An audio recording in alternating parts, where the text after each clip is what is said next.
So, in in 2002, my boss of 3.5 years, Waylon Jennings, passed. Waylon changed my life, as you can see. For Waylon on a couple license plates in different states. Also have a huge tattoo on the inside of my arm of Waylon's logo. Waylon changed my life. And I went out to replace a driver for a weekend. It turned into 3.5 years because they wouldn't let me go. And the respect given to me by Waylon and the entire organization was amazing. 6 days after Waylon died, Willie Nelson started a 4-night run at the Fillmore in San Francisco, and I was living in San Francisco, Alameda, actually. I had convinced Waylon to let me move there and fly me back and forth on Southwest Airlines. We were only going out 2 or 3 weekends a month. So I would fly home to drive the truck for the weekend and fly back to Oakland, California.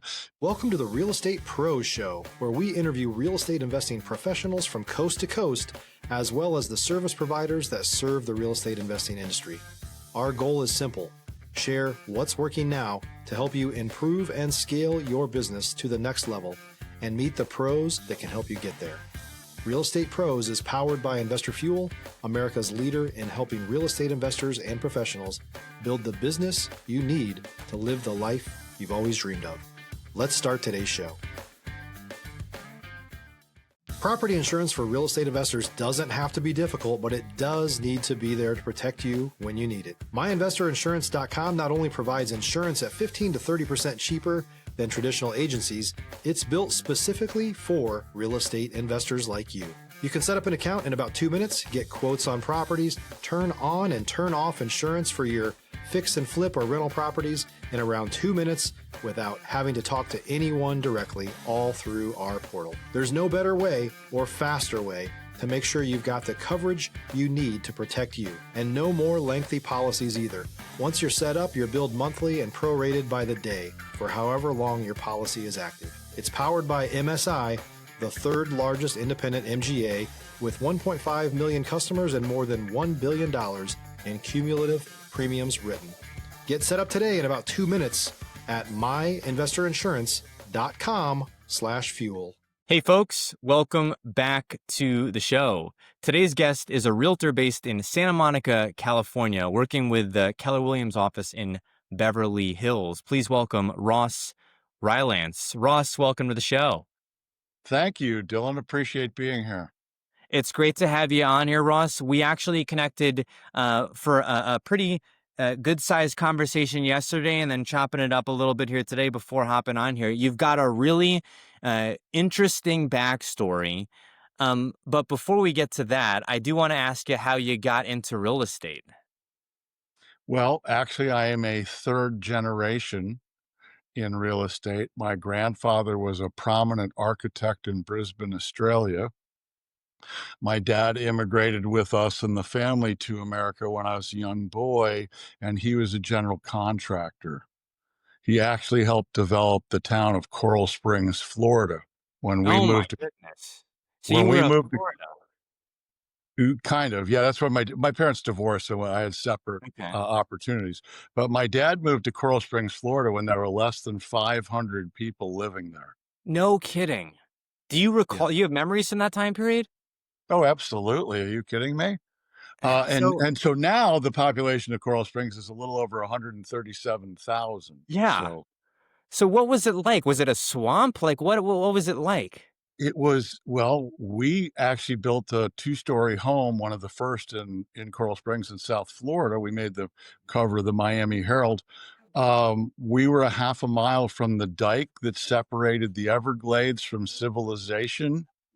And the joke out there was, if the alligators don't get you, the mosquitoes will. That is Because the true. mosquitoes would come across your yard in the summer, thick as thieves, and then they'd hit you like 12,000 thick. They could almost knock you over because there wasn't enough civilization out there to stop the wildness. 2 times, my dad built a house. We had a white sand beach on the lagoon that we were backing to. Twice we went outside. There were 10-foot alligators sunning themselves on the white sand beach because they're just part of the landscape. Stop living on an island and join the #1 mastermind in America for professional real estate investors. Investor Fuel is a community of hundreds of the nation's top investors working together to build stronger businesses and better lives. In addition to the amazing community of real estate investors acting as a board of advisors for one another, Investor Fuel members have access to 100% funding on purchase and repairs for our members only, a health insurance program, and benefits and discounts that more than pays for the membership of most of our members, meaning it's actually costing you money to not be a member of Investor Fuel. If you're looking to scale your business and build a business that allows you to live the life of your dreams, please visit investorfuel.com today and book a call with our team. It's amazing, Florida today has a reputation for, being full of entrepreneurship, but also kind of this bastion of anything goes. And I say that, and it's got a negative connotation, but I also love Florida, so I'm half joking. But you still have a lot of the positives of entrepreneurship out there. As an aside, I'm out in Fort Lauderdale like 5 or 6 times a year. I think it's not that area, but Fort Lauderdale is amazing, and it's one of the reasons actually why I ended up moving to where I'm at right now, was because I was in Fort Lauderdale and I said, well, this is going to be my connecting flight if I'm living in the Dominican Republic. So I think I can do this. And So then I'll here I throw a am. little nugget on you. I used to go to Brownie's Bar in Fort Lauderdale, famous for their conch chowder. Sadly, they're long since closed, but Uh, yeah, my dad built a property right on the beach in Fort Lauderdale. We immigrated from Coral Springs to Boca Raton, Florida, and he started yeah. building a bunch of homes in Boca Raton. He built the Firehouse restaurant in Boca Raton that was very successful for about 25 years. Had a 1938 fire truck as the bar inside the restaurant, and people used to go there. It was the steak seafood place in Boca for years, and all the white patent loafers and the sequined or double-breasted Jordan Marsh suits were pretty loud back then with the colors, and it was a fun time, man. All the men back in my day were wearing those white alligator loafers, man. It was kind Though of the Boca, I've heard amazing. I haven't been to Boca. Shame on me. I need to go. Everybody in yeah. Fort Lauderdale tells me I need to go to check out Boca as well. That's another thing. It's just truly a beautiful area. I want to ask you about Yeah. real estate and your journey. Did you know, based on you had multi generations in the real estate space, did you know growing up that you were eventually going to get into real estate yourself? No, absolutely not. I actually, one day standing with my dad in front of some of his construction trucks, it said Peter R. Rylance Construction on the door. And he turned and he looked at me and he said, "Man, I really want that to say Peter R. Rylance and Son." And I looked at him and said, "You're not thinking that's me, are you?" No, sadly, I broke my dad's heart that day because Uh, he absolutely was thinking that. And I literally didn't understand.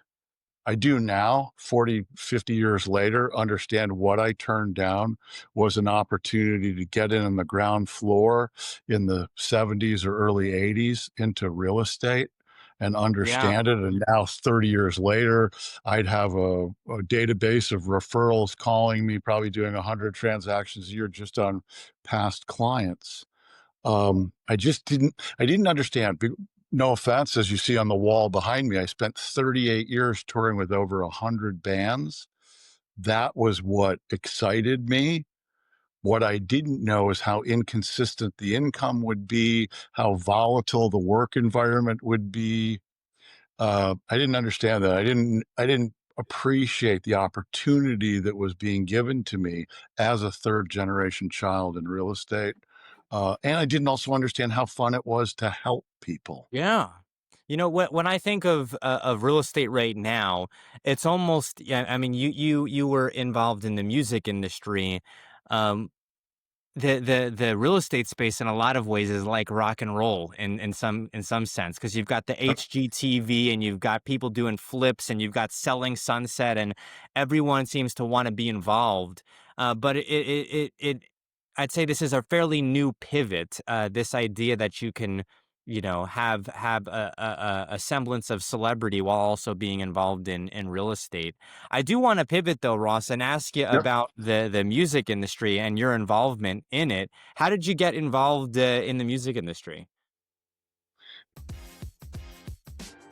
If you're looking for consistent, high-quality leads, look no further than Investor Machine. Investor Machine isn't just another agency, it's the most sophisticated, data-driven lead generation company on the planet for real estate investors, and serves the role of being not just a lead generator for your business, but a marketing partner that is helping you achieve your goals along the way.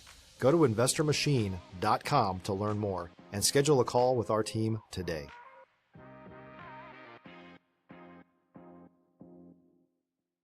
It was the weirdest situation. Two of my friends responded to an ad in the Denver Post that says, like, yes, referring to the English rock band, call this number.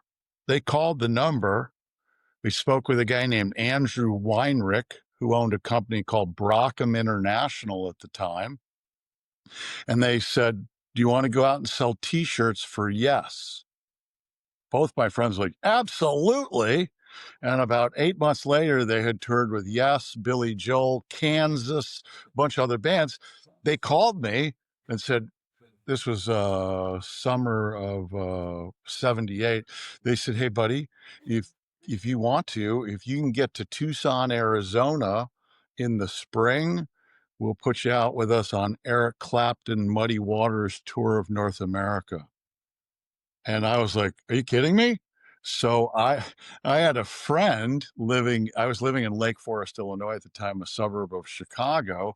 One of my closest friends was an English child whose dad was vice president of Wrigley Gum, and they'd come over for England. When I told him, he said, oh my God, if you can get me on it, I'll pay for us to get there. And at that point, I was a college student, didn't have as much money as the other kids in town. So I called my friends back and they said, absolutely. Yeah, 4 of us will be needed for this arena tour. So he paid for us to travel. We ended up going to Eric Clapton's wedding, to Patty Boyd Harrison at the Tucson Country Club. And then we started a US tour. And the coolest thing about the tour was Eric wouldn't come into the arena till Muddy Waters had finished playing, because he said, I should be opening for Muddy Waters, not the other way around. Wow. But Eric had a big hit, a song written by J.J. Cale called Cocaine that made him a household name. Yeah. It was a big hit. People came to hear that song played. Eric had an incredible band from Tulsa, Oklahoma, really great guys. And it was just amazing to be part of that. That morphed into 38 years of touring. What was your tasks on that first tour? What were you tasked with? Counting in and out merchandise every night, receiving shipments of merchandise, and making cash deposits at various local banks under $9,000 a wire, so that none of it could be traced. Did you ever feel One day, like, wow, we've got a though, lot of responsibility here? one day though, as a joke in a bank, there's 3 of us at tellers handing $9,000 each to the teller. Girl goes, where did you get this money? I said, oh, dude, we just robbed a bank. And, oh my God, we were faced with 15 Oklahoma State squad cars, and it was ugly, and That it could have was gone the ugly. It other was way. the dumbest. It was like saying you have a bomb in an airport. It's really not too Yeah, wise. not the thing to do. Not the thing No, to do. no, it was not at all. But I was, Af in defense, I was only 19. Come on, man. Yeah, I mean, yeah, And when you're young, right? yeah. After that first tour, what was the other work like, and was each job and each role different, or was there a lot of similarities, whether it was managing marketing and merchandise, or was each opportunity different? Well, I will say that I was in college at the time when I took the job. I dropped out of college. My parents are like, "You get your ass back into school and graduate." I did go back to college. I was studying at Columbia College in Chicago for a fine arts degree in arts and entertainment media management. The director of that program was the biggest promoter in Chicago for 30 years. His name was Fred Fine. I graduated. If you're a new or newer real estate investor looking to launch or grow your real estate investing business, please check out Investor Fuel Club. It's a coaching community, but unlike anything you've ever seen before. And you can actually partner with members of our mastermind from coast to coast on deals right in your market. There's no better opportunity to build a consistent business than to literally partner with pros to help you avoid costly mistakes, avoid the need for capital to do deals, and help you eliminate your fears as you're starting your business. Learn more about Investor Fuel Club at investorfuel.com/club. Fred placed me in an internship in New York City with one of the biggest PR firms in live music, a guy named Howard Bloom. And while working at Howard's office, Howard had clients like Prince, Hall & Oates, Luther Vandross, Kool and the Gang, David Bowie, Billy Joel. The production manager for Prince kept coming in our office going over the Purple Rain tour. Oh my And goodness. one day, this guy, Tommy Marzullo, looked at me and said, "Hey, kid, you want to come on the road with me?" I stood, because knowing that question may come up one day, I stood up and said, "Yep, my bag is packed. When do we leave?" And he hired me as operations manager for his production company in Madeira Beach, Florida. We were overseeing Purple Rain, Luther Vandross, Motley Crue, Amy Grant, Philip Bailey, Stryper, a bunch of bands where I was operations manager. And then that just morphed back into more touring. One day, the manager of Ted Nugent, Bob Seger, called and said, "I need a production assistant out on Ted Nugent." Well, Tommy was on Purple Rain. Everyone in the office was out except the secretary and me. And I said, "Hey, Doug, I can take that job for you. I'll cover it for you through Marzullo Tour Services." And I went out and then literally never stopped until 2020. But I Wow. was an operations manager, production manager, stage manager, tour manager, bus driver, security, truck driver, and catering. So I've done it all. Did you ever I've done every hat you can wear in show business and still be standing upright. feel like there was uh an element of being in show business, that an unpredictability which you almost liked? Was it a love hate, or was it not that at all? Oh, I no, I hate to use the expression, but it's like a drug. It addicted me in ways that, come on, man. People would look at me and go, "You work for Jackson Brown, or you work for Crosby, Stills and Nash, or you work for Kiss, or you whatever." And some days I was only local crew, but I knew the touring crews as well because of proximity. It, I can go to a cocktail party and the biggest, baddest lawyer in town can be there, but my stories are just a little better than his. Yeah. And so I can migrate people from the party if I want to, if I wanted to do that. That's not who I am. But yes, because of proximity and because of 38 years of doing it, I got a couple of stories. Stories. I want to ask you about going full time with real estate, and then also, getting into real estate. At what point in time, you mentioned you were active in the music industry until about 2020. At what point in time did you get active in real estate? So in in 2002, my boss of 3.5 years, Waylon Jennings, passed. Waylon changed my life. As you can see, for Waylon on a couple license plates in different states. Also have a huge tattoo on the inside of my arm of Waylon's logo. Waylon changed my life. And I went out to replace a driver for a weekend. It turned into 3.5 years because they wouldn't let me go. And the respect given to me by Waylon and the entire organization was amazing. 6 days after Waylon died, Willie Nelson started a 4-night run at the Fillmore in San Francisco, and I was living in San Francisco, Alameda, actually. I had convinced Waylon to let me move there and fly me back and forth on Southwest Airlines. We were only going out 2 or 3 weekends a month. So I would fly home to drive the truck for the weekend and fly back to Oakland, California, because Waylon was also protected by the Hells Angels, and he introduced me to the Oakland Charter. I was an amateur biker at the time and was pretty wide-eyed to be able to hang out at the clubhouse and ride bikes with the Angels on a Honda 750, mind you. And I still have all my teeth. They loved me. I loved them. But that night at the Willie Nelson show, there was a girl standing outside who didn't have a ticket. It was totally sold out. I went in. I was watching Norah Jones, the opening act, perform. During intermission, a voice literally went off inside my head as I'm speaking to you now. It said, "Hey, Ross, you forgot someone. You need to go back outside." I looked at all my friends and said, "Hey, which one of you just told me to go outside?" They're like, "What's wrong with you, dude?" I walk outside and there's that girl standing there still. She walks up to me immediately. I'm wearing a Crosby, Stills, Nash and Young tour jacket from a tour I'd done, and she put her finger on the end and said, "Do you know Graham Nash's guitar tech, Alan Rogan, who had spent 30 years with Pete Townsend?" I said, "Yeah, he had done Eric Clapton's guitars on my first tour." We started talking. I took her the next 2 nights. On the third morning, I got to invite her to Waylon's Memorial at the Ryman. We went to Waylon's Memorial. As we were flying back to San Francisco, I looked at her and said, "Man, we should just move to Nashville." We moved, and because at the Ryman, I had run into an old friend, Bob O'Neill, who was production manager at the Ryman. We had done Tina Turner together.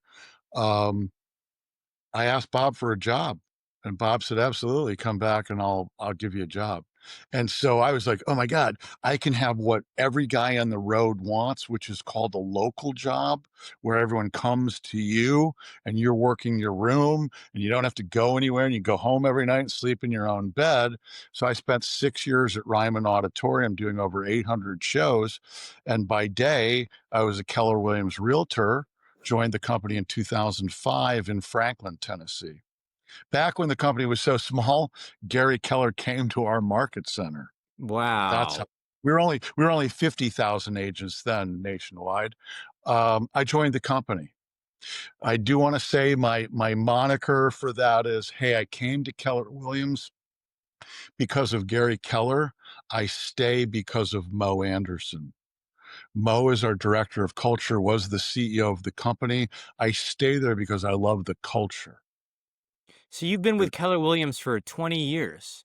No, I did have to leave the company in 2010. Sadly, my wife had a massive stroke and I had to be her caregiver Yeah. until 2017. She left us. Um, while she was leaving us, she told me some things.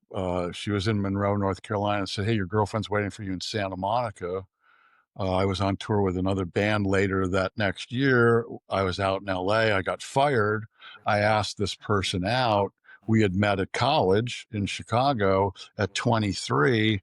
We started dating at 60, which is, great thing. And she's lived in Santa Monica for I know. 35 years. So we had been together for a year and a half, and we both weren't happy with what we were doing. I mean, I was kind of happy touring, but she wasn't, like my late wife. She said, "I need you at home. I don't want you gone 11 months of the year and call that a relationship." So I looked at her and said, "Hey, why don't we get a job at Keller Williams?" So in 2001, September 1st, 2021, I rejoined Keller Williams and she joined the company. We've been here 4 years now. We moved from Santa Monica to Beverly Hills about 2 years ago with a team. I'm on a team with Andrew Bloom, one of the foremost agents at our company, out of 150,000 now. He's in the top 100. He came to us a couple years ago and said, "Hey, I want to start a team, want you on it." I'm like, "Dude, I haven't sold much real estate." He goes, "I don't care. I want you on the team. I like you. I think we can make work together." And so 5 of us started a team. We're now 12 in the Beverly Hills office. We have locations in Beverly Hills and Scottsdale, Arizona. Andrew sold over 3,000 properties and is well, on a couple occasions I've been with him and looked at his phone, and guess who was calling? Gary Keller. So I was That'll do duly it. impressed. I was duly impressed, like any rock star. Like, no offense, that's rock star status when a guy who's got 150,000 employees worth $2 billion is calling my team leader to ask him a real estate question.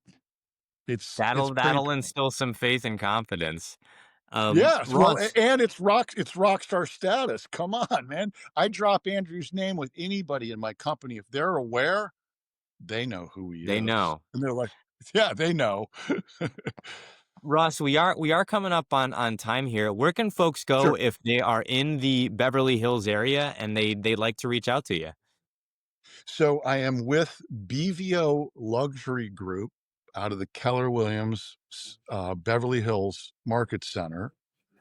My cell phone number is 424-459-8535. We service most of Southern California. We have teammates in San Diego. We got a couple teammates who live a little bit east of Beverly Hills. Most of us are around the proximity of the office. But yes, we are a team of 12 working diligently to be available and help people. I specialize in first-time home buyers, members of the entertainment community, and affordable housing. Ross, thank you so much for coming on the show here today. Dylan, I really appreciate you inviting me. It's been a really great opportunity to share.